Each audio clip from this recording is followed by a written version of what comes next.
हमें उम्मीद है आप सभी ठीक होंगे। जैसे कि लास्ट वीडियोज़ में हम डिस्कस कर रहे थे रिएक्शन इंटरमीडिएट्स के बारे में, उसी में कुछ चीज़ें अब ऐड करेंगे हम। रिएक्शन इंटरमीडिएट्स में हमारे पास अलग अलग रिएक्शन इंटरमीडिएट्स होते हैं।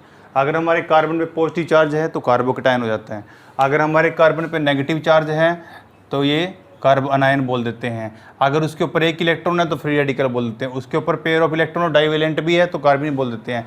सिमिलरली यही नाइट्रीन के ऊपर होता है, आपका बेंजाइन सिस्टम के ऊपर होता है। तो वन बाय वन करके हम सभी के सभी आपके इंटरमीडिएट्स को देखेंगे। तो हम स्टार्ट करते हैं कार्बोकेटायन से।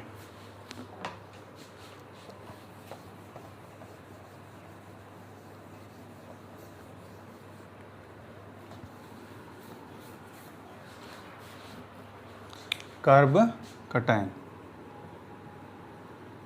अब जैसा कि नेम इंडिकेट कर रहे हैं कि जो आपका कार्बोकेटायन मतलब कार्बन पे आपका पॉजिटिव चार्ज है।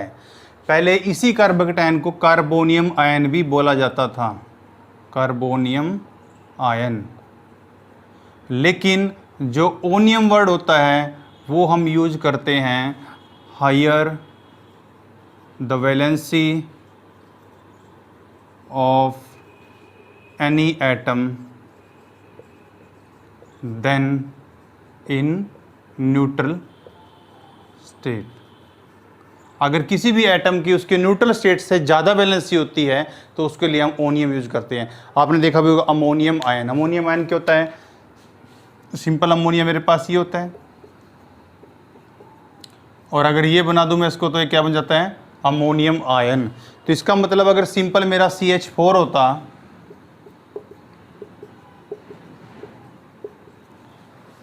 तो इसका मतलब तो कार्बोनियम आयन किसको बोलना चाहिए था? CH5 पॉजिटिव को। लेकिन हम किसको बोल रहे हैं? CH3 पॉजिटिव को। तो इसका मतलब ये वर्ड उतना करेक्ट नहीं है, तो हम इसको कार्बोनियम आयन नहीं बोलेंगे। पहले बोलते थे, बाद में रेक्टिफाई किया गया इसको, और अब हम इसको सिर्फ कार्बोकेटायन बोलते हैं। ठीक है, तो कार्बोकेटायन का अब हम देखेंगे कि कार्बोकेटायन के अंदर सब कुछ चीज़ चेक करेंगे हम कि मेथड्स ऑफ जनरेशन क्या है, शेप और साइज स्ट्रक्चर क्या है उसका, और वो किस किस के एटम के साथ कैसी रिएक्शन देता है, क्या उसका स्टेबिलिटी ऑर्डर रहता है। तो वन बाय वन करके हम डिस्कस करते हैं।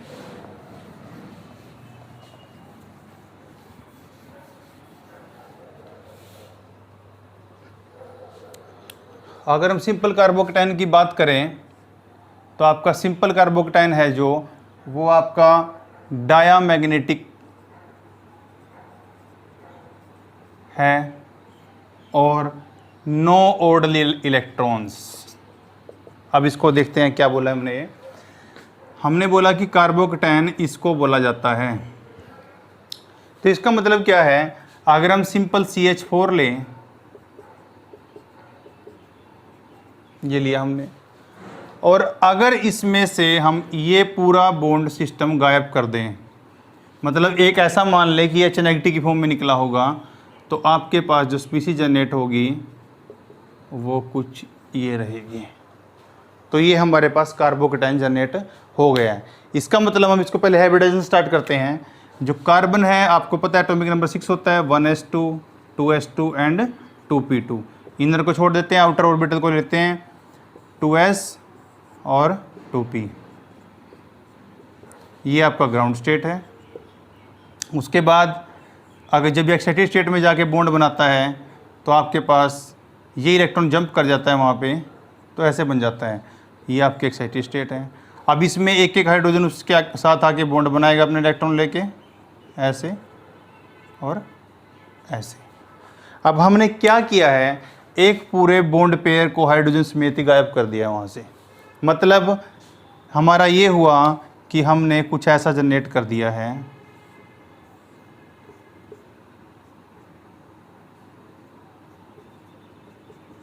ऐसे ऐसे।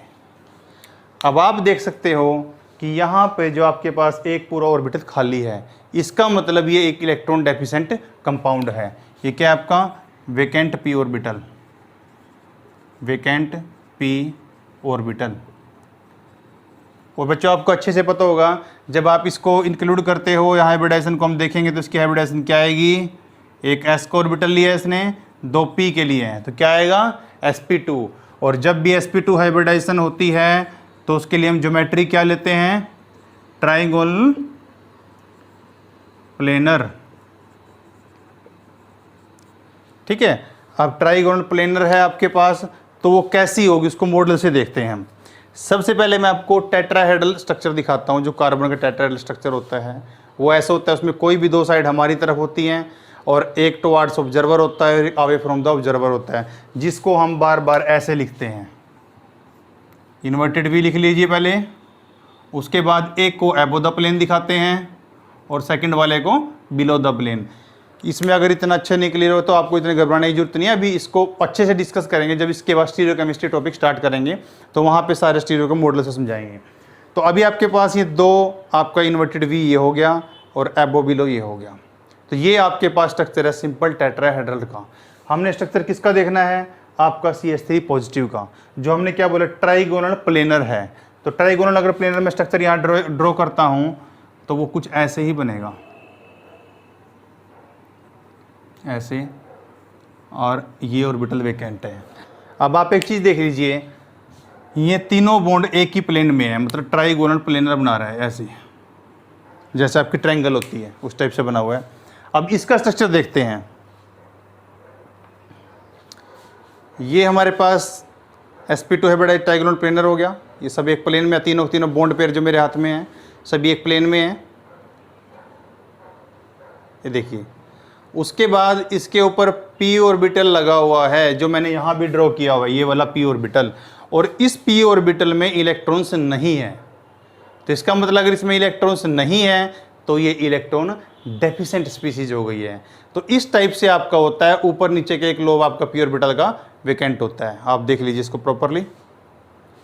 तो ये आपका स्ट्रक्चर हो गया, ये आपका p ऑर्बिटल के लोब्स हो गए जो आपके वेकेंट होते हैं। ठीक है, तो हमारे पास ये अरेंजमेंट हो गया। अब आपके पास जो ये सिस्टम आपका प्रेजेंट था, इसमें हमने देख लिया एक ट्राइगोनल प्लेनर है, इस टाइप का इसका स्ट्रक्चर रहेगा। ठीक है, अब आपने एक चीज़ नोटिस की, यहाँ पे सारे इलेक्ट्रॉन पेयर्ड हैं, कोई भी वेकेंट नहीं है, कोई आपका ऑर्बिटल अनपेयर्ड कोई इलेक्ट्रॉन नहीं है किसी भी ऑर्बिटल में। अगर कोई अनपेयर्ड इलेक्ट्रॉन नहीं है तभी मैंने लिखा है नो ओड इलेक्ट्रॉन। और आपको पता है जहाँ पे अनपेयर्ड ऑफ इलेक्ट्रॉन नहीं होते वहाँ पे कौन सा करेक्टर होता है, डायमैग्नेटिक। तो ये आपका डायमैग्नेटिक करेक्टर है। अगर कहीं पे कोई भी इलेक्ट्रॉन पेयर आपका अनपेयर्ड रह जाता है, इलेक्ट्रॉन कोई सिंगल इलेक्ट्रॉन कहीं प्रेजेंट ऑर्बिटल में, तो वहाँ पे हम बोलते हैं कि ये पैरामैग्नेटिक होता है। ठीक है, तो मैंने आपको सिंपल एग्जांपल बताया CH3 का। ये कुछ भी हो सकता है, जरूरी थोड़ी ना है कि CH3 होगा मेरे पास, ये भी एग्जांपल भी हो सकता है CH3 CH2 पॉजिटिव। आपके पास कोई ऐसा एग्जांपल भी हो सकता है, आपके पास कोई ऐसा एग्जांपल भी हो सकता है। तो इनके डिफरेंट नेम है। तो सिंपल आपका कार्बोकेटायन है, इसको बोलते हैं विनाइलिक कार्बोकेटायन। अगर विनाइल पोजीशन इसके ऊपर है तो विनाइलिक कार्बोकेटायन। और अगर आपका ऐसे प्रेजेंट है, आपके डबल बॉन्ड से अगले वाले कार्बन पे है, तो उसको बोलते हैं अलाइलिक कार्बोकेटायन। अलाइलिक कार्बोकेटायन में आगे नहीं लिख रहा हूँ, इसमें फिनाइल कार्बोकेटायन, सिंपल पोस्ट लिख देता हूँ, फिनाइल कार्बोकेटायन है आपका। और अगर आपके पास इस टाइप का स्पीसीज है, ये अगर डबल बॉन्ड के ऊपर आएगा तो विनाइलिक बोलोगे, एक बॉन्ड छोड़ के आएगा तो एलाइलिक बोलोगे। यहाँ भी आपका डबल बॉन्ड इस बेंजीन रिंग के ऊपर आएगा तो फिनाइलिक कार्बोकेटायन होगा। अगर इस पे भी एक कार्बन के बाद आता है, जैसे ये होता है CH2 पॉजिटिव, तो इसको बोलते हैं बेंजाइलिक कार्बोकेटायन। तो ये आपके पास डिफरेंट टाइप से कार्बोकेटायन हो सकते हैं। अब जितने भी आप जो कार्बोकेटायन हैं उनका बेसिक स्ट्रक्चर यही रहेगा जो मैंने आपको मॉडल से दिखाया। अब इस हाइड्रोजन को मैं किसी भी चीज़ से रिप्लेस कर दूं, चाहे मैं यहाँ पे कोई भी सिस्टम लगा दूं, लेकिन कार्बन का जो आपका हाइब्रिडाइजेशन है और जो उसका ट्रायंगुलर प्लेनर अरेंजमेंट है वो एज सच ही रहेगा। तो इसलिए आपने याद रखना है हमेशा कि आपके पास जब भी कोई स्पीसीज प्रेजेंट होगी तो आप उसको समझ सकते हो कि उसके कार्बोकेटायन का आपका एक प्लेन में होगा, उसका p ऑर्बिटल ऊपर या नीचे की तरफ होगा, जिसके ऊपर कोई भी न्यूक्लियोफाइल अपने इलेक्ट्रॉन दे सकता है। वो नेक्स्ट उसमें देखेंगे, अभी हम अभी इतना समझ लीजिए आप। मैं इसको रब कर रहा हूँ, अगर आपको स्क्रीनशॉट लेना तो ले सकते हो।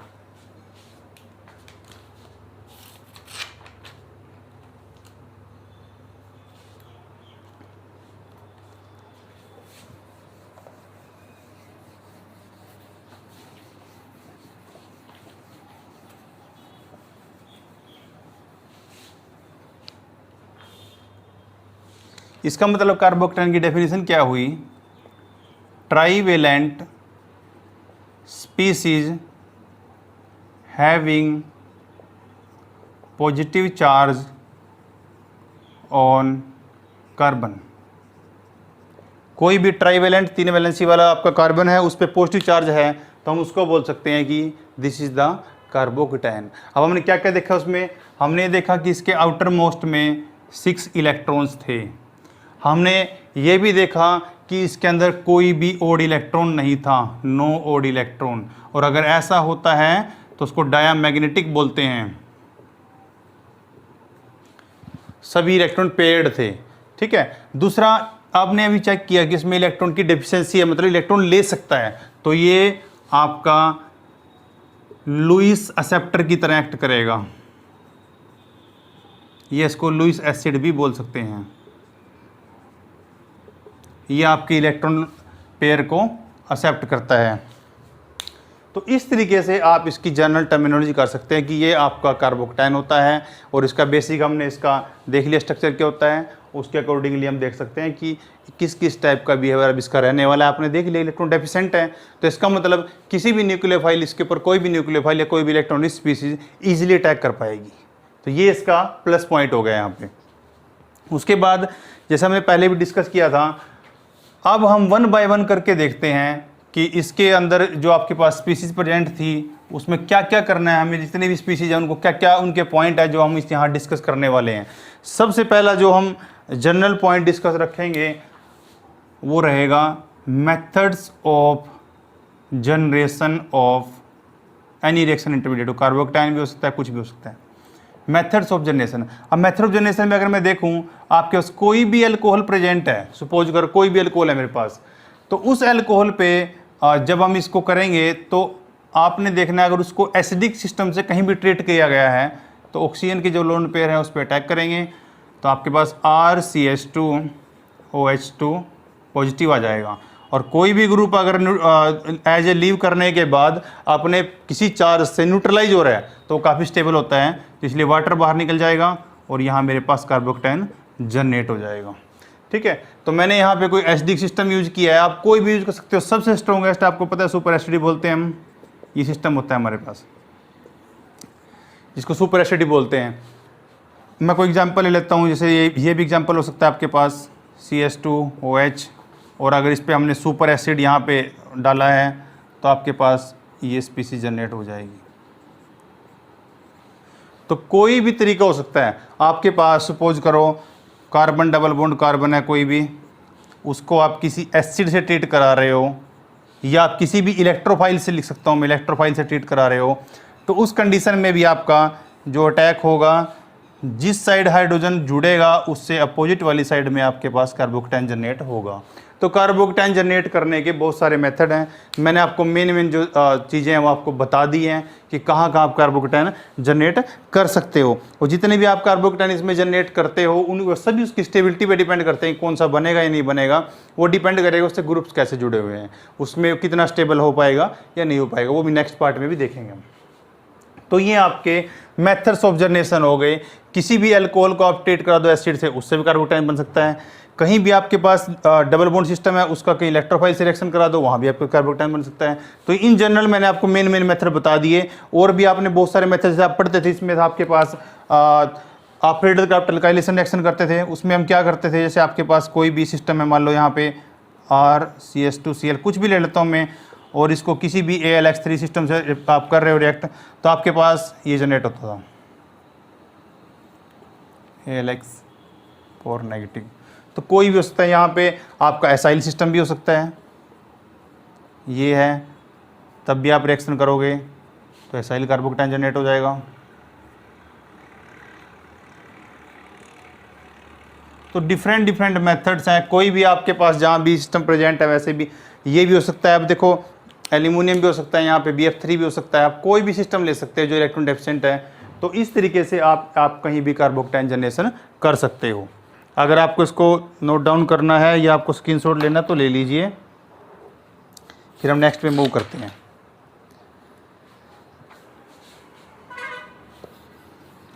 अब मेथड्स ऑफ जनरेशन हो गया। अब सेकंड स्टेप आता है रिएक्शंस ऑफ कार्बोकटायन, रिएक्शंस क्या क्या होंगी कार्बोकटायन की। सेकंड पॉइंट था उसी में, रिएक्शंस ऑफ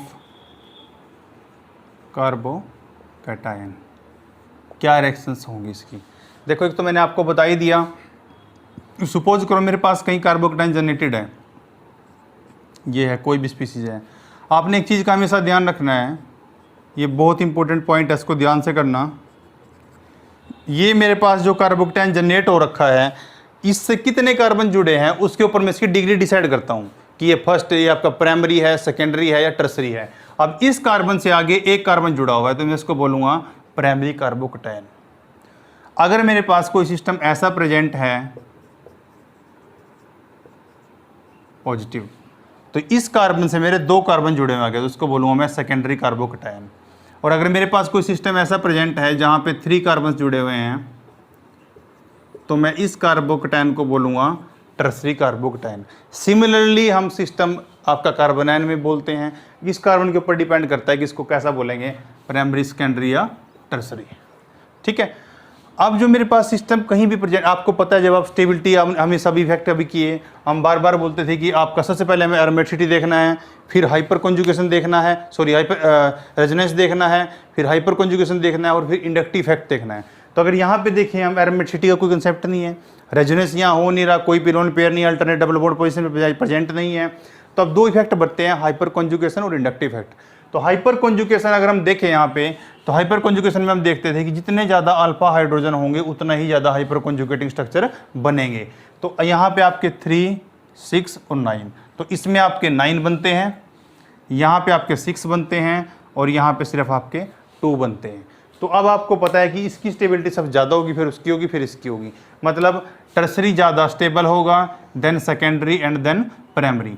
अब आपके पास अगर कोई भी कार्बोकटायन स्पीसीज दे रखी है और आप अगर उस कार्बोकटायनिक स्पीसीज को, ये मतलब प्राइमरी है मेरे पास, और इसमें अगर कोई भी मेरे पास रीअरेंजमेंट करके मेरे पास सेकेंडरी या टर्सरी जनरेट हो रहा है, तो मेरा कार्बोकटायन बनने के बाद उस मोर स्टेबल वाली फॉर्म में कन्वर्ट हो जाएगा। इसको बोलते हैं रीअरेंजमेंट। मतलब उसने बनने के बाद आपको अपने आप को रीअरेंज कर लिया। अब की कैसे होता है, जैसे यहाँ पे 2 हाइड्रोजन जुड़े हुए हैं, तो इस केस में क्या होता है, ये जो यहाँ से पेयर है पूरा अपना पेयर लेके यहाँ शिफ्ट हो जाएगा, मतलब ये H नेगेटिव की फॉर्म में जाएगा, तो हम इसको बोलेंगे कि ये हाइड्राइड शिफ्ट हुआ है, हाइड्राइड शिफ्ट। अगर ये यहाँ से पूरा इलेक्ट्रॉन पेयर लेके गया है तो मेरे पास ये स्पीसीज जनरेट होनी चाहिए, यहाँ पॉजिटिव आ जाएगा, और जब पॉजिटिव पे अपनी इलेक्ट्रॉन पेयर लेके गया तो वहाँ कंप्लीट हो गया, तो वहाँ CH3 हो गया। तो मतलब ये मेरे पास प्राइमरी कार्बोकटायन था और मेरे पास यहाँ पे सेकेंडरी कार्बोकटायन जनरेट हो गया है। तो ये कार्बोकटायन में रिएक्शन के अंदर रीअरेंजमेंट हो जाता है इस टाइप का, कि आपके पास जो भी कार्बोकटायन अगर मोर स्टेबल में कन्वर्ट हो रहा है तो कन्वर्ट हो सकता है। और अब इसमें जरूरी नहीं है कि यहाँ पे हाइड्रोजन, यहाँ पे सपोज अगर कोई CH3 होता तो हम बोलते हैं एल्काइल शिफ्ट हुआ है। आप आगे पीनाकोल रिएक्शन में पढ़ोगे, वहाँ आप देखो कई बार फिनाइल शिफ्ट भी होता है, कोई भी अल्काइल की जगह, मतलब मैं डायरेक्ट अराइल लिखता हूँ, अराइल सिस्टम का भी शिफ्ट हो जाता है। तो कोई भी ग्रुप अगर जो आपके कार्बोकटायन को शिफ्ट होने के बाद मोर स्टेबल बना रहा है तो उसको हम बोलते हैं कि वो रीअरेंजमेंट रिएक्शन के अंदर उसका शिफ्ट हो रहा है। तो इसलिए यहाँ पे अगर आपका कहीं भी रिएक्शन कहीं कार्बोकटायन की प्रेजेंट है और उस जो कार्बोकटायन हमारे पास रिएक्शन में जनरेट हुआ है इनिशियली, अगर वो मोर स्टेबल में कन्वर्ट हो सकता है तो वो कन्वर्ट होगा। तो इस प्रोसेस को बोलेंगे रीअरेंजमेंट। तो इसीलिए आपको ध्यान रखना है जो कार्बोकटायन बनते हैं वो जरूरी नहीं है कि तुरंत रिएक्शन देगा, अगर उसकी स्टेबिलिटी कहीं और कन्वर्ट होकर अरेंजमेंट होकर के ज़्यादा हो रही है तो वो उसमें जाके फिर रिएक्शन देगा। तो ये आपकी एक टाइप की रिएक्शन ऑफ कार्बोकटायन हो गई। इसमें आपका जैसे आप यूजुअली देखते हो, आपने रिएक्शन की भी है, मैं ज़्यादा डिटेल में नहीं जाऊँगा यहाँ पे, मैं आपको जनरल सी 1-2 रिएक्शन और बता देता हूँ जो मेन रिएक्शन देते हैं। दूसरा, सपोज करो मेरे पास कहीं पे भी कार्बोकटायन को जनरेट हुआ है, ये हुआ है ABCD कुछ भी लगा, मैंने H लिखा है सिर्फ, और यहाँ पे मेरे पास न्यूक्लियोफाइल नहीं है। अगर न्यूक्लियोफाइल नहीं है तो ये वाला सिस्टम अपने इलेक्ट्रॉन यहाँ दे देगा, तो मतलब आपके पास कार्बन डबल बॉन्ड कार्बन, यानी कि यहाँ पे H का एलिमिनेशन हो गया। तो यानी एलिमिनेशन रिएक्शन भी आपका हो सकता है। ठीक है, तो एलिमिनेशन रिएक्शन भी हो सकती है यहाँ पे, जो आपको अल्किन जनरेट करेगा। आपके पास अगर यहाँ न्यूक्लियोफाइल प्रेजेंट था तो न्यूक्लियोफाइल आके इस पर अटैक भी कर सकता है, मतलब मेरी SN2 रिएक्शन भी हो सकती, सॉरी SN1 रिएक्शन हो सकती है यहाँ पे। तो इस तरीके से हम देख सकते हैं कि आपका कार्बोकेटाइन डिफरेंट टाइप की रिएक्शन दे सकता है। आप यूजुअली बेंजीन में पढ़ते हो, बेंजीन है हमारे पास, जब भी कोई इलेक्ट्रोफाइल आपका यहाँ पे अटैक करता है तो हम ऐसे अटैक कराते हैं, उसके बाद हमारे पास पीसी जनरेट ये होती है। आपने मान लो यहाँ पे इलेक्ट्रोफाइल को लगाया है, यहाँ पे H, और जहाँ उसके एडजेंट पोजीशन पे पॉजिटिव आता है तो ऐसे भी आपका कार्बोकेटाइन रिएक्ट कर सकता है। फिर यहाँ से आपका हाइड्रोजन यहाँ से निकल जाएगा तो आपके इलेक्ट्रॉन पे दे देगा, तो मतलब आपका H पॉजिटिव बाहर निकल जाएगा तो और आपका इलेक्ट्रॉन यहाँ पे कंप्लीट हो जाएंगे, तो दोबारा आपकी सिस्टम एरोमेटिसिटी गेन कर लेता है। तो इस तरीके से भी आपका कार्बोकेटाइन रिएक्ट करते हैं। तो डिफरेंट वेज है किस तरीके से कार्बोकेटाइन रिएक्ट कर सकते हैं।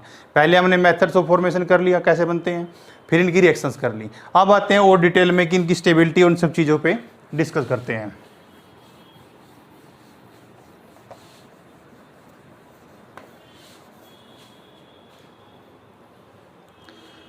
अभी हमने थोड़ी देर पहले इसमें शेप एंड स्ट्रक्चर बताई थी आपको, हम उसको डायरेक्ट लिख देते हैं यहाँ पे।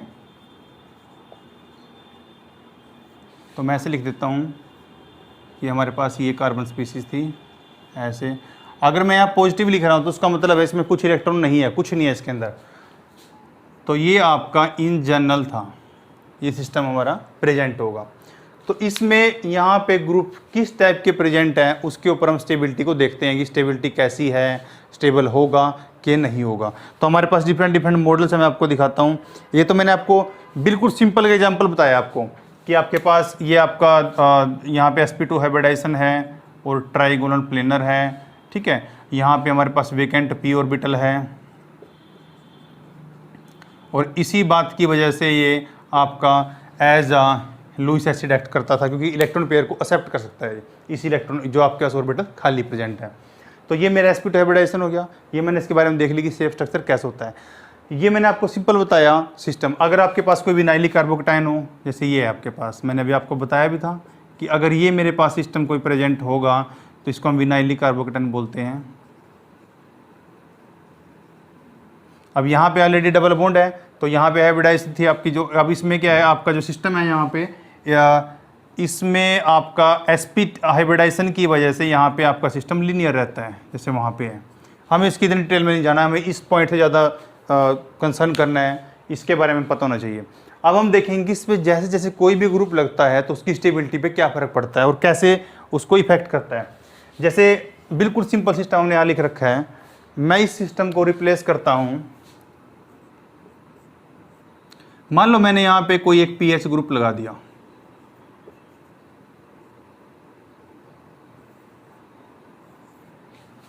pH ग्रुप क्या होता है आपको पता है, मैं उसको ओपनली करके लिख देता हूँ। सिंपल आपका बेंजीन सिस्टम कहीं लगा है उसको बोले। तो अब क्या हुआ, ये जो आपका पॉजिटिव चार्ज स्पीसीज है ये बाय रेजोनेंस अपने आप को स्टेबलाइज कर सकता है। यहाँ पॉजिटिव आएगा, उसको स्टेबलाइज करने के लिए ये आ सकता है, इसको स्टेबलाइज करने के लिए पॉजिटिव ऐसे इस रिंग के अंदर पॉजिटिव रोटेट कर सकता है। और आपको पता है कोई भी चार्ज अगर प्रॉपरली डिस्पर्स हो रहा है that means that is stable. इसका मतलब वो स्टेबलाइज कर रहा है खुद को, और जो ज़्यादा स्टेबलाइज करेगा वो उतना ही ज़्यादा आपका स्टेबल होगा, ठीक है। अब एक pH मैंने लगा दिया। अब सपोज करो मैंने एक और pH लगा दिया यहाँ पे। अब इसका मतलब दो रिंग स्टेबलाइज कर रहे हैं। अगर मैं एक pH और लगा देता हूँ,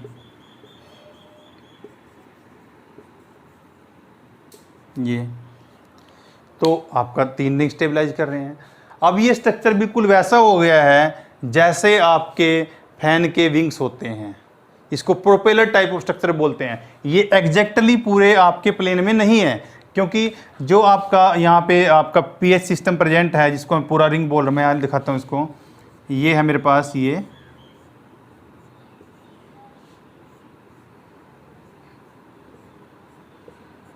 कुछ ऐसे होगा, ऐसे। अब आप एक चीज़ देखते हो, जब भी आपका फैन में आप विंग्स देखते हो तो आप हमेशा नोटिस करते हो कि वो ऐसा नहीं होता कि एग्जैक्ट बिल्कुल सीधे ऐसे प्लेन में होते हैं। थोड़े से ट्विस्टेड होते हैं, थोड़े थोड़े से सारे, उनमें थोड़ा सा ऐसे होगा, नेक्स्ट वाला थोड़ा सा ऐसे होगा, ऐसे होगा, तो उसको प्रोपेलर टाइप ऑफ स्ट्रक्चर बोल देते हैं। एक उसमें ना हो करके, मान लो मैं इसको अगर दिखाना चाहूँ, मैंने इसको दिखा दिया कुछ ऐसे, ये क्या बोधा प्लेन सा है, अब मैंने इसको दिखा दिया ऐसे ऐसे, अब इसको दिखा दिया, मतलब एग्जैक्टली ना हो करके थोड़े थोड़े फ्लैपी हैं थोड़ा, क्योंकि अगर ये सारे, अब देखो इलेक्ट्रॉन रिच है सिस्टम बेंजीन वाला, अगर इस पर कहीं भी कोई भी सिस्टम ऐसे प्रेजेंट है आपका, तो उसमें ऑब्वियसली बात इलेक्ट्रॉन्स है, तभी तो स्टेबलाइज कर रहा है इसको। अब उसमें इलेक्ट्रॉन है, रेजोनेंस से स्टेबलाइज कर रहा है इसको, तो इसका मतलब ये हो गया कि यहाँ पे जो आपके इलेक्ट्रॉन्स है आपस में रिपेल भी कर सकते हैं, इसलिए एग्जैक्ट एक प्लेन में ना हो करके थोड़ा सा ट्विस्टेड है वो, तो थोड़ा सा आपका propeller type of structure generate हो रहा है इसमें। तो अगर मैं आपको पूछूं कि इन तीनों में स्टेबिलिटी सबसे ज़्यादा किसकी होगी, तो ऑब्वियसली आप बोलोगे जहाँ पे 3 pH लगे हैं उसकी होगी। मतलब आपका ऐसे हम लिख सकते हैं कि this is more stable than this one and then this one. तो ये आपका स्टेबिलिटी का ऑर्डर रहता है, ये हमारा स्टेबिलिटी ऑर्डर है इसमें, जिसके बेसिस पे हम बोल सकते हैं कि आपका डिफरेंट सिस्टम है जो आपके प्रेजेंट है। अब इसमें कुछ भी प्रेजेंट हो सकता है हाइड्रोजन की जगह, जैसे मैंने भी आपको एग्जांपल दिया तो इसमें पीएच था, आप इसका स्क्रीनशॉट ले सकते हो। ओके, अब अगर मेरे पास, मैं इन पीएच सिस्टम को रिप्लेस करता हूं किसी और सिस्टम से,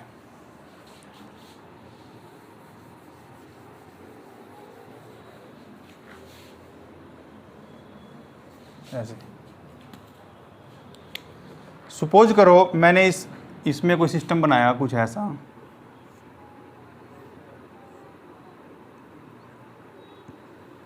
मैंने आपका ये सिस्टम लगा दिया,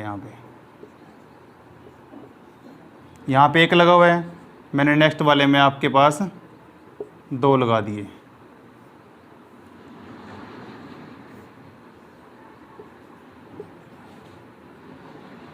यहाँ पे मैंने आपके पास 3 लगा दिए।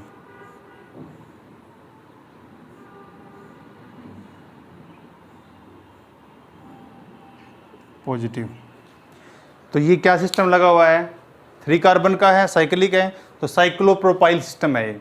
अब आपका साइक्लोप्रोपाइल ग्रुप कैसे होता है, पहले हम ये देख लेते हैं। जैसे आपके पास 3 कार्बन है, इसमें मैं पहले साइक्लोप्रोपाइल बता देता हूँ आपको। हमारे पास 3 पॉइंट है अलग अलग। अब देखो, जब भी आपका कार्बन स्पीसीज इसमें आपके बॉन्ड बनाएगा, तो वो बॉन्ड एग्जैक्टली स्ट्रेट ना रह करके थोड़े बेंट बॉन्ड बनते हैं, जिनको आप बनाना बॉन्ड्स भी बोलते हो, कुछ इस टाइप से बनते हैं। मैं आपको मॉडल से क्लियर करता हूँ। देखो ये कार्बन है, ये कार्बन है, इन दोनों कार्बन के बीच में ये बॉन्ड बैंड बॉन्ड है, यहाँ भी कार्बन है, यहाँ भी कार्बन है, बैंड है बॉन्ड, यहाँ भी कार्बन है, यहाँ भी बैंड है।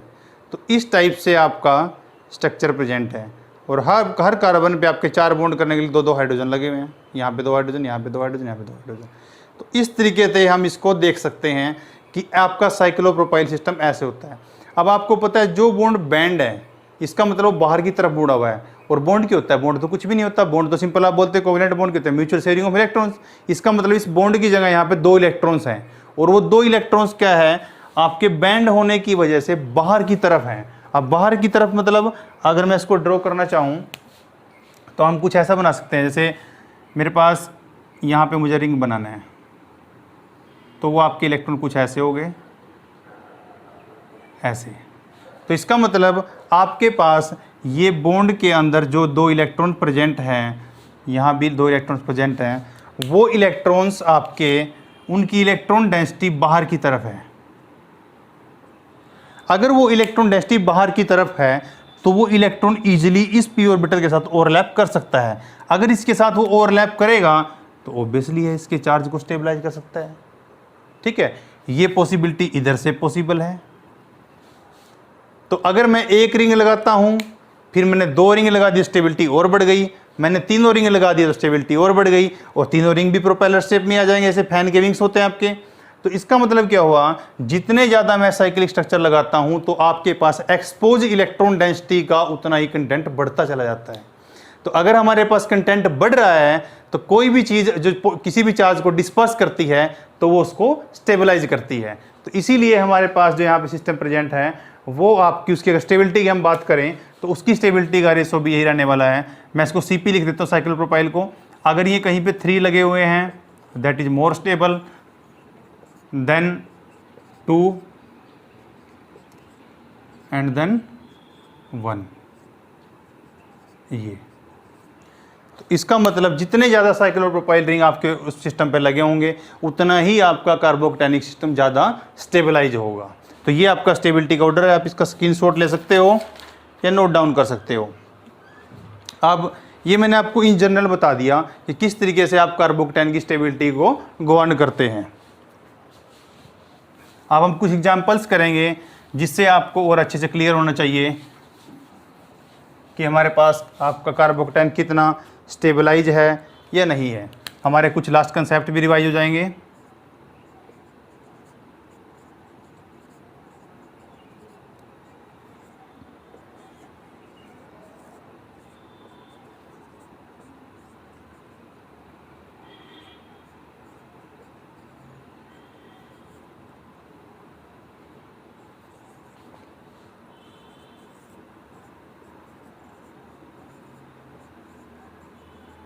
ये हमारे पास 3 अलग अलग कार्बोकेटाइन हैं और हमें बताना है कि इन तीनों में से कौन सबसे ज़्यादा स्टेबल है। आपको स्टेबिलिटी का ऑर्डर बताना है।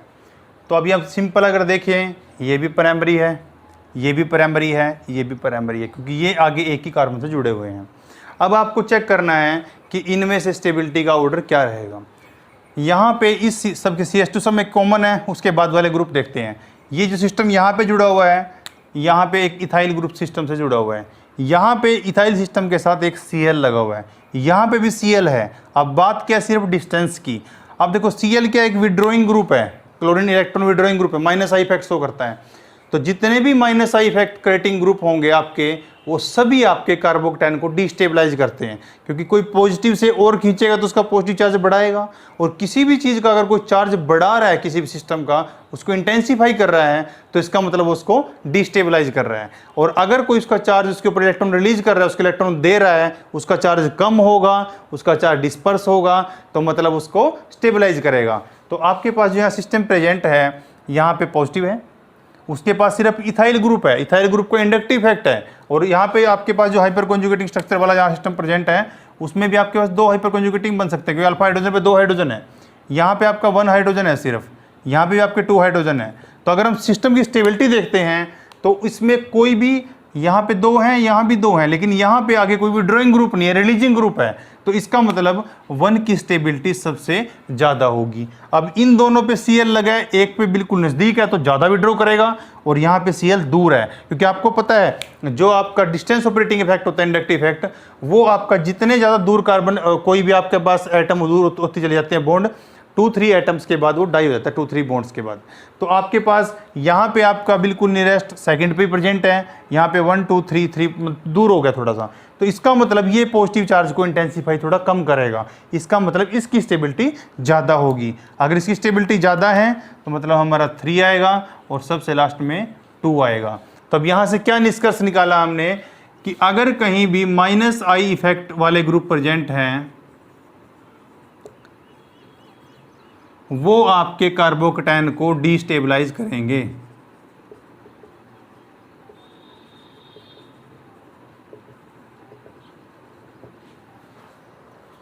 ठीक है, वो आपके कार्बोकेटाइन को डिस्टेबलाइज करेंगे। और अब हम दूसरे एग्जांपल से क्लियर करेंगे कि अगर यहाँ पे रिलीजिंग ग्रुप होंगे तो वो कैसे हेल्प करते हैं आपके सिस्टम को डेवलप करने में। ये मैंने आपको सिस्टम दे दिया कोई भी। एक नेक्स्ट एग्जांपल करते हैं।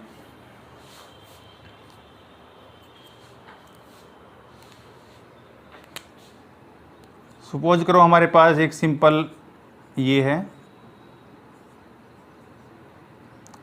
सेकंड सिस्टम है हमारे पास ये, थर्ड सिस्टम है ये, and fourth will be this one. तो यहाँ पे तो आपका सिंपल ये सिस्टम है। उसके बाद हमने एक H को CH3 से रिप्लेस कर दिया, फिर हमने 2 H को CH3 से रिप्लेस कर दिया, और लास्ट वाले में तीनों H को CH3 मतलब मिथाइल से रिप्लेस कर दिया। अब CH3 ग्रुप कैसा होता है, रिलीजिंग ग्रुप है, वो प्लस आई इफेक्ट शो करते हैं, ठीक है। तो इसका मतलब इंडक्टिव इफेक्ट इसका प्लस आई है, यानी कि वो यहाँ पे इलेक्ट्रॉन देगा, इस सिस्टम को इलेक्ट्रॉन देगा, इस सिस्टम को इलेक्ट्रॉन देगा। अगर इसको इलेक्ट्रॉन देगा तो इसका मतलब अंडरस्टूड है कि आपके पास जो सिस्टम यहाँ पे प्रेजेंट है वो आपके पॉजिटिव चार्ज को स्टेबलाइज कर रहे हैं। अब ये तो मैंने इंडक्टिव इफेक्ट के फॉर्म में आपको बता दिया। अगर मैं इन्हीं का हाइपर कॉन्जुगेशन देखूं तो मैं हमने पीछे भी डिस्कस भी किया था कि इसके ऊपर आपके पास 3 3 जा 9 अल्फा हाइड्रोजन है, तो 9 हाइपर कॉन्जुगेशन स्ट्रक्चर बन सकते हैं। यहाँ पे 6 हैं तो 6 बन सकते हैं, यहाँ पे 3 हैं तो 3 बन सकते हैं। यहाँ पे हाइपर कॉन्जुगेशन नहीं है, 0 यहाँ नहीं बन सकते, ठीक है। तो इस तरीके से आपकी अगर स्टेबिलिटी का ऑर्डर हम देखें तो मैं इनको नंबर कर देता हूँ 1 2 3 4। तो 4 will be more stable, than 3, than 2, than 1। तो ये आपका स्टेबिलिटी का ऑर्डर रहेगा। अगर ऐसा है तो आपने क्या निष्कर्ष निकाला यहाँ से कि कोई भी आपका प्लस आई इफेक्ट वाले जो ग्रुप होंगे वे आपके कार्बोकैटायन को स्टेबलाइज करेंगे, स्टेबलाइजेज में आपके कार्बोकैटायन को स्टेबलाइज करेंगे। तो आपने ध्यान रखना है कि आपके पास ग्रुप कैसा प्रेजेंट है, अगर उसके अकॉर्डिंग आप स्टेबिलिटी को गवर्न करोगे कि either it will enhance our stability और it will decrease our stability. तो डिस्टेबलाइज और स्टेबलाइज के लिए आप ये 2 पॉइंट नोट कर सकते हैं, बहुत इंपॉर्टेंट पॉइंट है कि माइनस आई इफेक्ट अगर कहीं पे सिस्टम कोई दे रहा है तो आपका क्या इफेक्ट होगा, और अगर नहीं दे रहा तो क्या इफेक्ट होगा, ठीक है। अब नेक्स्ट करते हैं एग्जाम्पल।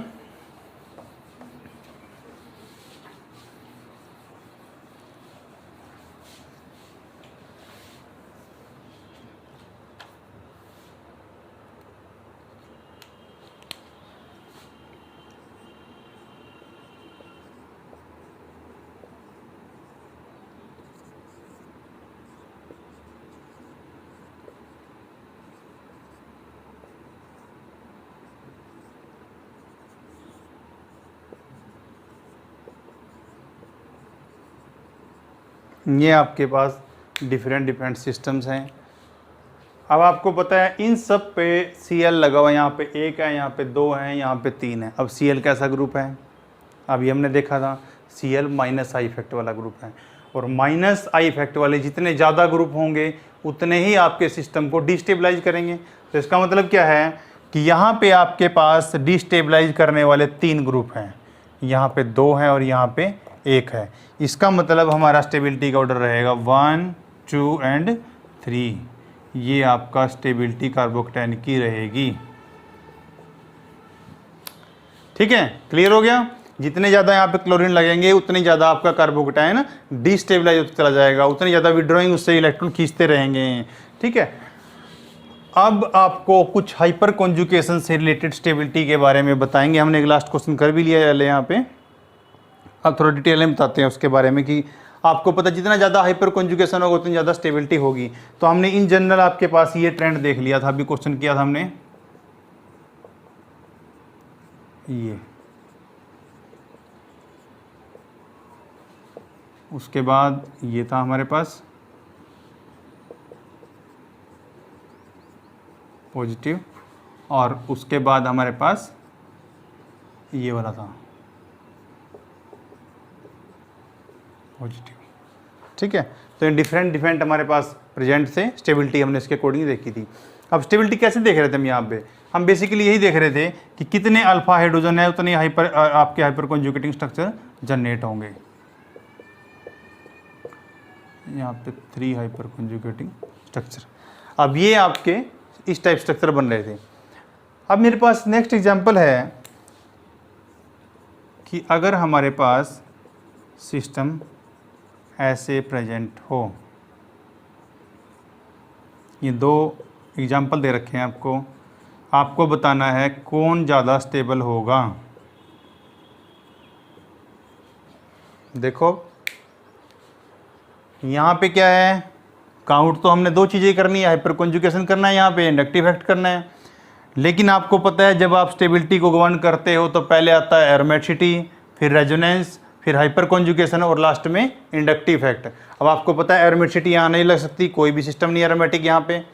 रेजोनेंस नहीं लग सकता क्योंकि मेरे पास कोई भी यहाँ पे आपके पास डबल बॉन्ड सिस्टम प्रेजेंट नहीं है, कोई lone pair of system conjugation में नहीं है, तो वो भी नहीं लग सकता। बचे क्या, हाइपर कॉन्जुगेशन और इंडक्टिव इफेक्ट। तो अगर मैं पहले हाइपर कॉन्जुगेशन को देखूंगा, ऑब्वियसली बात है उसका इफेक्ट ज़्यादा होता है। तो अगर मैं इसको देखूँ तो यहाँ पे 9 स्ट्रक्चर बन सकते हैं, और अगर मैं इसमें काउंट करूँ तो आपके पास 8 स्ट्रक्चर बन सकते हैं। तो मैं स्टेबिलिटी किसकी ज़्यादा बोलूँगा, इस स्ट्रक्चर की।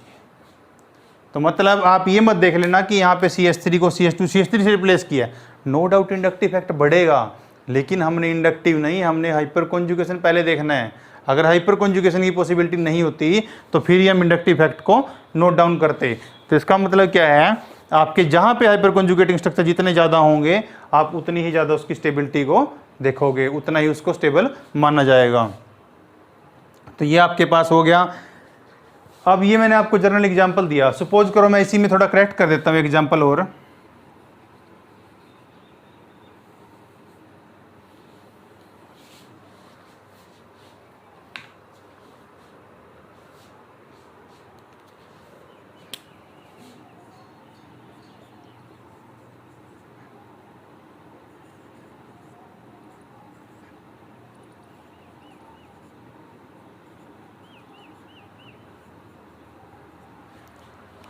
अब आपको बताना है कि इन तीनों में अगर हम स्टेबिलिटी का कंपैरिजन करें तो क्या रहेगा।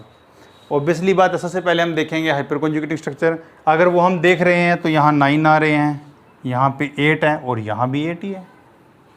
तो इसका कंपैरिजन तो हो गया कि हमारा फर्स्ट वाला है जो वो सब ज़्यादा स्टेबल होगा। अब कंपैरिजन बचता है सेकंड और थर्ड में। अब सेकंड और थर्ड में अगर देखें तो हाइपर कॉन्जुगेशन तो बराबर हो गया है, हाइपर कॉन्जुगेटिव स्ट्रक्चर दोनों के बराबर बन रहे हैं। तो अब कौन से इफेक्ट पे जाएंगे आगे, इंडक्टिव इफेक्ट। मैंने एग्जांपल इसीलिए लिया है कि आपको डिफरेंस क्रिएट होना चाहिए हाइपर कॉन्जुगेशन और इंडक्टिव इफेक्ट में। जब हाइपर कॉन्जुगेशन बराबर शो कर रहा है तो नेक्स्ट इफेक्ट में मूव करें, कौन सा है वो, इंडक्टिव इफेक्ट। अब यहाँ पे सिर्फ इथाइल ग्रुप है, यहाँ पे प्रोपाइल ग्रुप लगा हुआ है, इसका इंडक्टिव इफेक्ट ज़्यादा है। अगर इसका इंडक्टिव इफेक्ट ज़्यादा है तो ऑब्वियसली बात है स्टेबिलिटी ज़्यादा इसकी होगी। तो मतलब आपके पास 3 will be more stable than 2।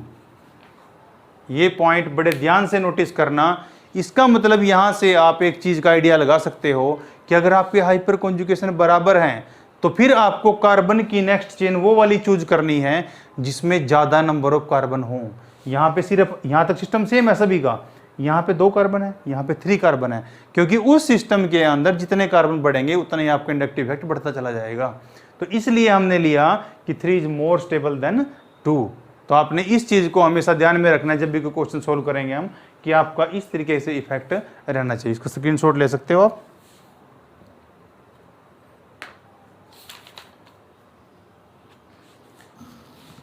Okay, inductive effect देख लिया, हाइपर कॉन्जुगेशन देख लिया। अब स्टेबिलिटी करते हैं रेजोनेंस से। रेजोनेंस का एग्जांपल करते हैं कि रेजोनेंस इफेक्ट किस तरीके से आपकी स्टेबिलिटी को गवर्न करता है। यहाँ कार्बोकेटाइन है, सपोज करो मेरे पास ये सिस्टम है। तो अब क्या होगा, ये अपने लोन पेयर इधर दे सकता है। अगर ऐसा होगा तो मेरे पास सिस्टम जनरेट होगा CH3 double bond O positive Me ऐसे। तो मतलब आपका रेजोनेंस स्टेबलाइजेशन इस सिस्टम के अंदर आ गई है, तो ये आपका स्ट्रक्चर स्टेबल हो गया। ठीक है, आप हमने बेंजीन का एग्जांपल थोड़ी देर पहले किया था अभी, कि मान लो मेरे पास कोई ऐसा सिस्टम प्रेजेंट है CH2 पॉजिटिव, ये भी स्टेबलाइज हो रहा था क्योंकि ये इलेक्ट्रॉन यहाँ दे रहा था, पॉजिटिव यहाँ आता था। ये इलेक्ट्रॉन यहाँ आएंगे तो पॉजिटिव यहाँ आएगा, ये इलेक्ट्रॉन यहाँ पे आएंगे तो पॉजिटिव यहाँ पे आएगा। तो इस तरीके से इसको स्टेबलाइज कर सकते थे। अब हम इसमें भी एग्जांपल लेके देख सकते हैं कि अगर इस रिंग के ऊपर भी आगे कैसे ग्रुप अटैच्ड हैं, उसके बेसिस पे हम किस तरीके से गवर्न कर सकते हैं स्टेबिलिटी को। सपोज करो मेरे पास ये एग्जांपल है सिंपल बेंजाइलिक सिस्टम का। एक एग्जांपल मैं ले लेता हूँ, मैंने साइनाइड लगा रखा है। दूसरा एग्जांपल हम ले सकते हैं मैंने OMe ग्रुप लगा रखा है। तो अब आप देखो, आपने देखा था इन सबको घुमाते हुए, पैरा पोजीशन पे लगे हुए हैं वो, उन सबको घुमाते हुए पॉजिटिव चार्ज एक बार पैरा पे आता था। तो हम उसको लेके जाते हैं एक बार और देखते हैं कौन कौन स्टेबलाइज किसको करेगा। अगर यहाँ तो सिंपल है, यहाँ कोई इफेक्ट नहीं, हाइड्रोजन लगा हुआ है। यहाँ पे साइनाइड लगा हुआ है जिसका विड्रॉइंग इफेक्ट है, मतलब इस पॉजिटिव से और इलेक्ट्रॉन लेना चाहता है ये। अगर इससे इलेक्ट्रॉन लेना चाहता है तो पॉजिटिव बढ़ाएगा, अगर पॉजिटिव बढ़ेगा तो डिस्टेबलाइज हो जाएगा। और ये ऑक्सीजन क्या कर रहा है, अपने लोन पेयर दे रहा है। अगर ये दे रहा है तो ये उसको स्टेबलाइज करेगा। तो अगर मेरे पास स्टेबिलिटी का ऑर्डर रहेगा 1 2 3 में, तो हम बोलेंगे 3 देन सिंपल 1 और विड्रॉइंग आपका सबसे लास्ट में रखा जाएगा। तो ये आपके स्टेबिलिटी के ऑर्डर रहते हैं जब आपके पास डिफरेंट ग्रुप सिस्टम कोई भी प्रेजेंट होता है। अब अगर इसी में एक पॉइंट और ऐड कर देता हूँ, अगर आपके पास कोई एग्जांपल ऐसा हो और यहाँ पे NH2 लगा हुआ है, तो उसके बाद अब देखो, अब यहाँ अगर पॉजिटिव आता है तो नाइट्रोजन पे लोन पेयर ये भी देगा, लेकिन इसका भी इफेक्ट है, इसका भी दोनों कंपैरिजन कैसे करोगे। तो आपको सबसे पहले इलेक्ट्रॉन एक्टिविटी का अपना जो ऑर्डर है फोन्स वाला, ये याद रखना पड़ेगा। ये अब इसमें ऑक्सीजन की इलेक्ट्रॉन एक्टिविटी ज़्यादा है इन कंपैरिजन टू नाइट्रोजन। तो अगर ऑक्सीजन इलेक्ट्रॉन देगा तो नाइट्रोजन के कंपैरिजन में कम देगा, बल्कि खींचेगा ज़्यादा। तो इसका मतलब अगर हम बात करें फोर्थ की स्टेबिलिटी की, तो यहाँ पे नाइट्रोजन की कैपेबिलिटी इलेक्ट्रॉन देने की ज़्यादा है अंदर, क्योंकि उसकी इलेक्ट्रॉन एक्टिविटी कम है।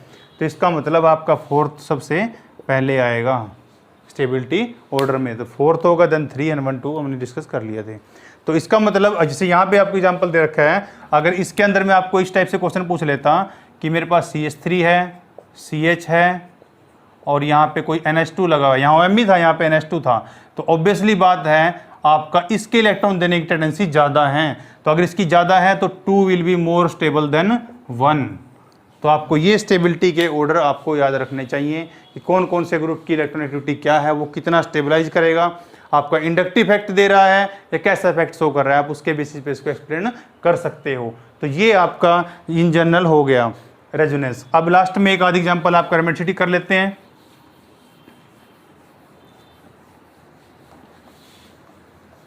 अब एरोमेटिसिटी की अगर मैं बात करूं तो सिंपल सी चीज़ें हैं, आपको पता भी है, हमने पहले एग्जांपल लेके एरोमेटिसिटी में जब आपको कराया था तो वहाँ पे क्लियर हो भी गई थी।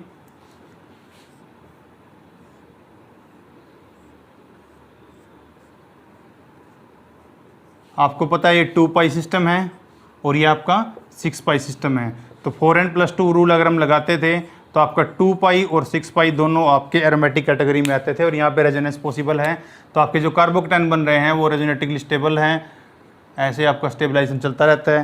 तो इसका मतलब यहाँ पे कॉन्जुगेशन भी है आपके पास और 4n+2 की कैटेगरी वाले इलेक्ट्रॉन्स भी हैं, तो ये दोनों एरोमेटिक कैटेगरी में आते हैं। तो इसीलिए यहाँ पे एरोमेटिसिटी की वजह से आपके पास स्टेबिलिटी ऑर्डर रहता है। यह आपने एरोमेटिक सिस्टम का देख लिया।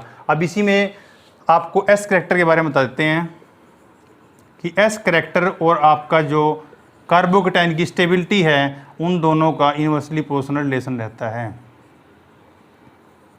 अब वो कैसे आपको बताएंगे। देखिए आपके पास मान लो ये सिस्टम प्रेजेंट है पॉजिटिव, आपके पास ये सिस्टम भी हो सकता है, आपके पास सिंपल सिस्टम देख ही चुके हैं। ये यहाँ पे कार्बन आपका sp है, यहाँ sp2 होता है, सॉरी यहाँ पे जब आप कोई भी सिस्टम सिंपल प्रेजेंट करते हैं तो यहाँ पे अपने कार्बोकेटायन के साथ जुड़ा हुआ सिस्टम देखना है। तो कार्बोकेटायन के साथ जुड़ा हुआ जो एटम है उसकी हाइब्रिडाइजेशन क्या है, यहाँ sp3 हाइब्रिडाइज सिस्टम जुड़ा हुआ है, सॉरी sp जुड़ा हुआ है, यहाँ पे sp2 जुड़ा हुआ है और यहाँ पे sp3 जुड़ा हुआ है। तो sp वाले में देखो s करैक्टर कितना हुआ 50%, यहाँ पे s करैक्टर कितना हुआ, अब देखो आप टोटल 33% आएगा, यहाँ पे देखें तो 25% आएगा, मतलब s करैक्टर जाते जाते उधर डिक्रीज हो रहा है। और मैं अगर आपको यहाँ पे स्टेबिलिटी पूछूं, देखो s करैक्टर ज़्यादा होने का मतलब है उतनी ही ज़्यादा खींच के रखना है, उसकी इलेक्ट्रॉन एक्टिविटी इतनी ज़्यादा होगी। अगर कोई पॉजिटिव चार्ज से ज़्यादा खींचेगा तो उसको डिस्टेबलाइज करेगा। तो इसका मतलब sp वाला अगर हाइब्रिडाइज सिस्टम होगा तो वो उसको डिस्टेबलाइज करेगा, sp2 देन sp3। तो इसका मतलब अगर इनकी स्टेबिलिटी का ऑर्डर रहेगा तो sp3 वाला सब ज़्यादा स्टेबल होगा उसके बाद आपका ये आएगा, मतलब हम इस तरीके से इसको लिख सकते हैं, sp3 वाला सब स्टेबल होगा, फिर sp2 वाला और फिर sp वाला। तो ये आपका s करेक्टर का रिलेशन रहेगा। जितना s करेक्टर ज़्यादा होगा, टोटल यहाँ पे 100 है तो 50 s का है, 50 p का है। यहाँ पे अगर टोटल मिला के देखें 3 एटम है तो आपका 33 इसका है, 67 इसका है। इस टाइप से हमने कंपेरिजन किया इनको। तो आप जितना ज़्यादा s करेक्टर होगा उतनी ही आपकी कार्बोक्टेन की स्टेबिलिटी कम होगी। तो इन दोनों के, इसीलिए मैंने यहाँ पे मेंशन कर दिया, इसको नोट कर लो अच्छे से कि आपका कार्बोक्टेन की जो स्टेबिलिटी है वो आपके एस करेक्टर के इनवर्सली प्रोपोर्शनल रहेगी हमेशा। जितना ज़्यादा आपका एस करेक्टर बढ़ेगा उतना ही आपका कार्बोक्टेन कम स्टेबल होगा। ठीक है, तो अगर मैंने आपको ये चीज़ें बताई भी थी, जैसे आपके पास कोई भी साइक्लोप्रोपाइल सिस्टम वगैरह भी हमने डिस्कस किए थे, हमने उसमें बोला था कि किस टाइप से उसके इलेक्ट्रॉन पेयर बाहर की तरफ एक्सपोज होते हैं और उसको स्टेबलाइज करते हैं।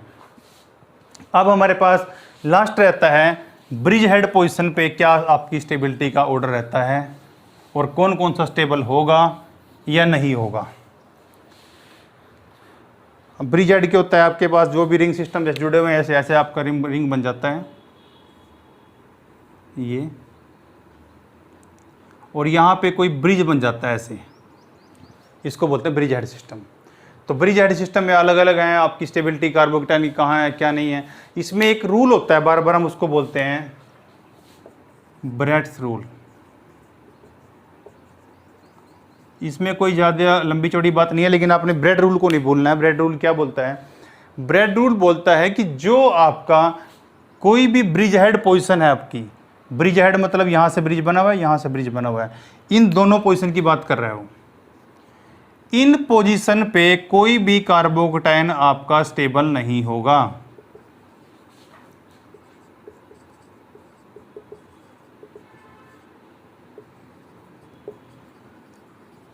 मतलब आपका कोई भी कार्बोक्टेन इन पोजीशन पे नहीं बनेगा क्योंकि वो स्टेबल ही नहीं होगा। क्यों नहीं होगा? जब कोई भी रिंग आपस में जुड़ता है, मान लो जैसे बुक आप देखते हो, बुक को ऐसे कर लेते हो, इस टाइप के स्ट्रक्चर होते हैं, इस टाइप का बना हुआ स्ट्रक्चर, उसके ऊपर आपने को ब्रिज भी लगा दिया, तो जब आपके कार्बन एटम मतलब आपके 2-3 साइकिल उसमें मर्ज हो गए तो उस स्टेशन में क्या होता है, आपके कार्बन जो रिंग बने हुए हैं कार्बन के, उनके अंदर स्टेन बढ़ जाता है, और स्टेन बढ़ के वो फिर भी sp3 हाइब्रिडाइजेशन में तो अपने आप को स्टेबलाइज कर लेते हैं।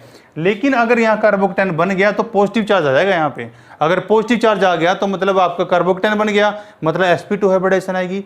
sp2 में आने के लिए तो क्या होना पड़ता है? प्लेनर, ट्रायंगुलर प्लेनर स्ट्रक्चर देखा था अभी आपने। तो इसका मतलब आपके रिंग में अगर इतना ज़्यादा स्टेन बढ़ गया तो रिंग टूट जाएगा। तो इसीलिए आपका ना तो पॉजिटिव यहाँ पे आ सकता और ना ही आपका पॉजिटिव कभी यहाँ पे आ सकता।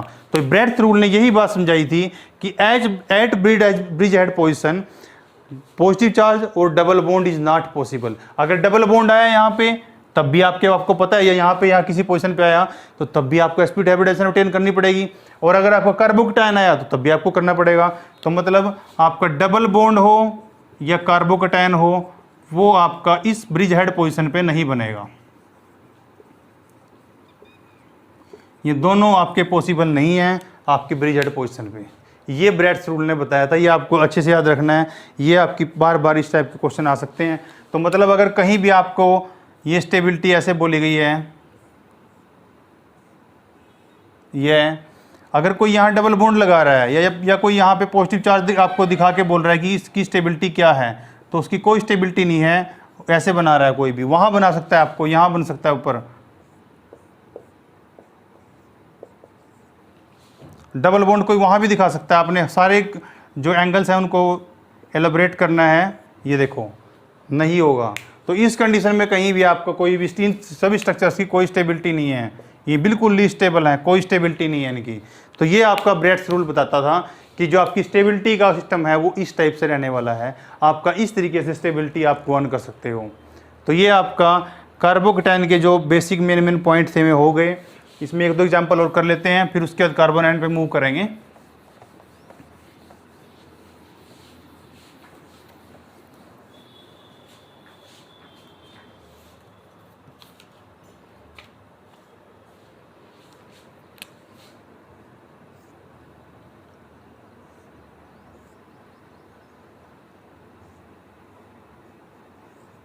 ये एग्जाम्पल हो गया, या फिर कोई ऐसा एग्जाम्पल हो हमारे पास।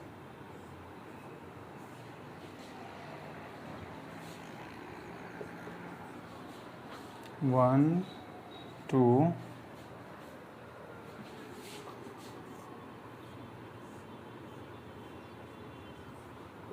3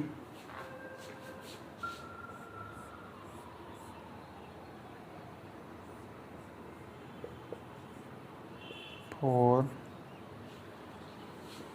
5।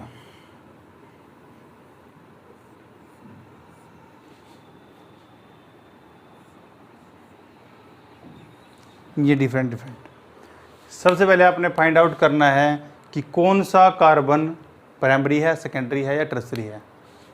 इस कार्बन से आगे 3 जुड़े हुए हैं तो टर्सरी बोल देंगे इसको। इस कार्बन से भी 3 जुड़े हुए हैं, टर्सरी। इस कार्बन से भी 3 हैं, टर्सरी। इस कार्बन से भी 3 जुड़े हुए हैं, टर्सरी। इस कार्बन से सिर्फ 2 जुड़े हुए हैं तो सेकेंडरी। ये कार्बन और ये कार्बन। तो ये आपके पास डिफरेंट स्ट्रक्चर है। अब आपको बताना है इनकी स्टेबिलिटी का क्या ऑर्डर होना चाहिए। ठीक है, सबसे पहले एरोमेटिसिटी देखनी थी, वो तो कहीं है नहीं। सेकंड पॉइंट क्या है, रेजोनेंस। रेजोनेंस देख लेते हैं। यहाँ पे रेजोनेंस नहीं लगता है, नहीं है रेजोनेंस। यहाँ पे रेजोनेंस हो सकता है क्योंकि अगर ऑक्सीजन के लोन पेयर यहाँ से अपने इलेक्ट्रॉन यहाँ दें तो ये स्ट्रक्चर इधर जा करके इसको स्टेबलाइज कर सकता है। तो इसका मतलब जितने भी टर्सरी आपके प्रेजेंट थे, आप देखो यहाँ रेजोनेंस था, यहाँ भी रेजोनेंस नहीं है, यहाँ पे रेजोनेंस है क्योंकि ये वाला बॉन्ड भी ऐसे मूव कर सकता है। तो आपके पास अब 2 रेजोनेंस हो गए टर्सरी में। आपने इन दोनों का कंपैरिजन करके निकालना है कि मोस्ट स्टेबल कौन सा है। अब देखो इसकी अगर हम स्टेबिलिटी की बात करें तो सिर्फ रेजोनेंस है। यहाँ पे एक्सटेंडेड रेजोनेंस है, उसके ऊपर में रेजोनेंस भी है और रेजोनेंस के ऊपर एक ऐसा ग्रुप लगा हुआ है जिसके ऊपर लोन पेयर है, इलेक्ट्रॉन रिच है और इलेक्ट्रॉन दे सकता है। तो इसका मतलब यहाँ पे कॉन्जुगेशन ज़्यादा हो गया है, आपके ज़्यादा इलेक्ट्रॉन यहाँ पे आ रहे हैं, तो ये वाला पॉजिटिव आपका ज़्यादा स्टेबल होगा। तो मतलब 2 will be more stable then 4। अब इसका मतलब ये दोनों तो हो गए, इनको छोड़ देते हैं। अब रिमेनिंग में देखते हैं क्या क्या डिफरेंस है। रिमेनिंग में अगर हम चेक करें तो इसमें थोड़ी सी मिस्टेक हो गई है, ये सेकेंडरी नहीं है, इस स्ट्रक्चर दोनों सेम हो जाएंगे वरना 1 और 3rd। इसको ऐसा लगा देते हैं पॉजिटिव और ये आप प्राइमरी लिख दो, ये ठीक है। ये वाला स्ट्रक्चर ये हमारा प्राइमरी हो गया। अब आपके पास जो स्ट्रक्चर्स बचे हुए हैं उसमें देख लेते हैं। अब देखो रेजोनेंस तो हो गया 2 में, अब क्या देखना है, हाइपर कॉन्जुगेशन।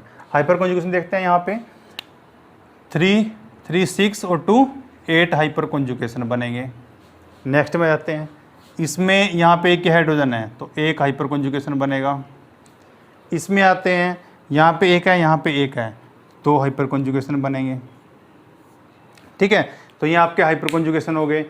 तो इसका मतलब इसकी स्टेबिलिटी उसके बाद आएगी, यानी 1 की, क्योंकि यहाँ पे 8 हाइपर कॉन्जुगेशन थे।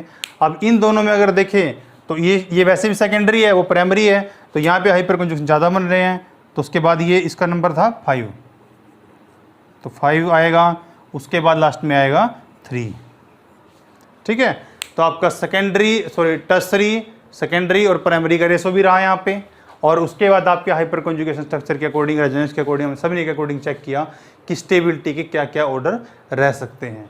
तो इस तरीके से आप किसी भी क्वेश्चन को कर सकते हो। तो आपको कंसेप्ट वही लगाना है, पहले एरोमेटिसिटी देखनी है, फिर रेजोनेंस देखना है, फिर हाइपर कॉन्जुगेशन देखना है, फिर इंडक्टिव इफेक्ट देखना है। उसके अकॉर्डिंगली आपकी स्टेबिलिटी का ऑर्डर बिल्कुल करेक्ट आएगा। तो ये आपके डिफरेंट हो गए। अब मुझे एक छोटा सा पॉइंट बताना है जो बहुत से बच्चों को क्लियर नहीं होता। जब मैंने रेजोनेंस वर्ड यूज किया तो यहाँ पे रेजोनेटिक स्ट्रक्चर की बात हो रही थी, तो बहुत से बच्चों को यही नहीं पता होता कि रेजोनेटिक स्ट्रक्चर और टोटोमर्स में क्या डिफरेंस है। आप टोटोमेरिज्म पढ़ते हो, टोटोमेरिज्म, टोटोमर्स बोलते हैं हम लोग उसको, या आइसोमेरिज्म वैसे आएगा, लेकिन मैं ये पॉइंट यहाँ पे क्लियर कर देता हूँ। जब हम किसी भी रेजोनेटिक स्ट्रक्चर की बात कर रहे हैं तो रेजोनेटिक स्ट्रक्चर के अंदर सिर्फ इलेक्ट्रॉन्स का ट्रांसफर होता है एक एटम से दूसरे एटम पे। कैसे बता देता हूं आपको।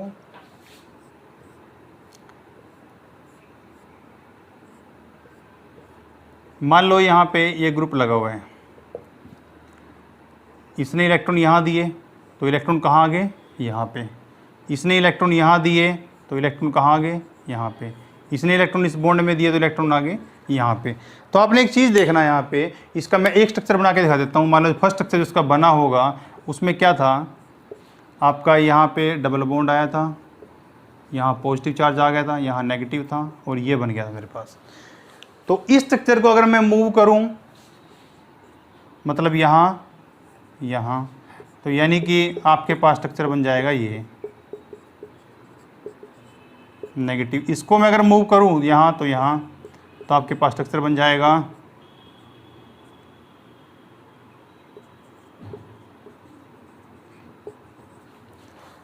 अब आप इन सभी जो स्ट्रक्चर बने हुए रेजोनेटिक स्ट्रक्चर, इनमें एक कॉमन चीज चेक कीजिए। आप देख रहे हो इलेक्ट्रॉन डेंसिटी ही फ्लो कर रही है सभी एटम्स के ऊपर, कोई एटम अपनी जगह से नहीं हिल रहा है, एटम अपनी जगह फिक्स है।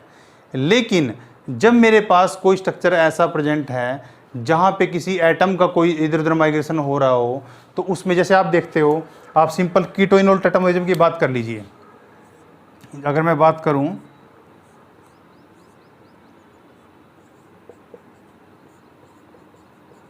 ये क्या इनोल, और अगर मैं इसको यहाँ से यहाँ ट्रांसफर करा के बना देता हूँ कीटोन। अब आपने एक चीज़ चेक की है, इस हाइड्रोजन की पोजीशन चेंज हो गई है, इस पोजीशन पे आ गया, इस कार्बन पे, मतलब आपका शिफ्ट ऑफ एटम हो रहा है। अगर शिफ्ट ऑफ एटम हो रहा है तो हमेशा बनते हैं टोटोमर्स। अगर सिर्फ इलेक्ट्रॉन डेंसिटी का फ्लो हो रहा है, कोई एटम अपनी पोजीशन चेंज नहीं कर रही है, तो उस कंडीशन में हमेशा बनेंगे रेजोनेटिंग स्ट्रक्चर। ये पॉइंट आप अच्छे से नोट कर लेना कि if any atom is shifting its position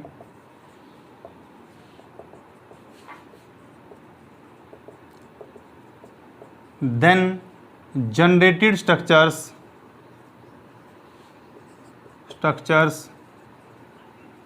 will be tautomers.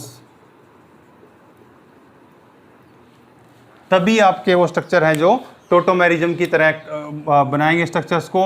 वरना इसके अलावा अगर आपके पास सिस्टम प्रेजेंट है तो वो आपका, अगर इलेक्ट्रॉन डेंसिटी का सिर्फ फ्लो है, एटम का कोई भी शिफ्टिंग नहीं हो रही है, तो वे आपके रेजोनेटिक स्ट्रक्चर होंगे। ये आपका बहुत इंपॉर्टेंट पॉइंट है, ठीक है। तो यहाँ पे हमारे पास कार्बोकेटायन ओवर हो जाता है।